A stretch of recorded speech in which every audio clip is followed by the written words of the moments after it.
Hello, Geminis. How are you? Let's see what the cards are saying for you, Geminis, this week. এই সপ্তাহে card কি বলছে তোমার জন্য?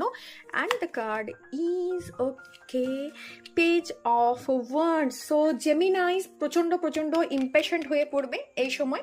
তোমার মধ্যে প্রচুর ভার্সেটাইল এনার্জিস রয়েছে, বিশেষ করে ইম্পেশেন্ট হয়ে পড়বে প্রচন্ড। তার কারণ হচ্ছে কি, তুমি যা কিছু ম্যানিফেস্ট করছিলে, তোমার যা কিছু কোয়ালিটিস ছিল তোমার মধ্যে, যে একটা ভার্সেটাইল ব্যাপার ছিল, সেই জায়গা থেকে তুমি রেজাল্ট পাচ্ছ না। তো তুমি ইম্পেশেন্ট হয়ে পড়ছো খানিকটা।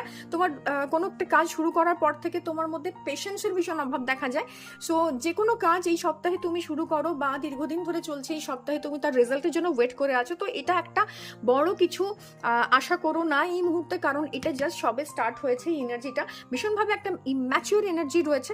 সো তোমাকে একটা কথা মাথায় রাখতে হবে, যে বিশাল একটা আর্থ এনার্জি বা তোমার মঙ্গলের যে এনার্জিটা, যেটা তোমাকে ম্যানিফেস্ট করতে অসুবিধে দিচ্ছে, বা তোমার কোনো কিছু ফিনান্সিয়াল জোন বলো বা মেটেরিয়াল জোনে বলো ম্যানিফেস্টেশন হচ্ছে না, সেটার জন্য তোমাকে একটু ব্যালেন্স, একটু পেশেন্স রাখতে হবে।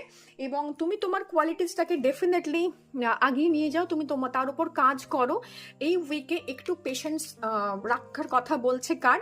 এবং তোমার মধ্যে লিমিটলেস পোটেনশিয়াল রয়েছে, প্রচুর ফায়ার স্পিরিট রয়েছে, বাট সেই স্পিরিটটাকে না তুমি ভার্সেটাইল ওয়েতে ইউজ করো, চেষ্টা করো, ইম্পেশেন্ট হয়েও না। এবং একটা যে ফ্রুট অফ লেবার, সেটা যথার সময়ে আসবে, তার জন্য তোমাকে ওয়েট করতে হবে। ওকে, থ্যাংক ইউ, বাই বাই।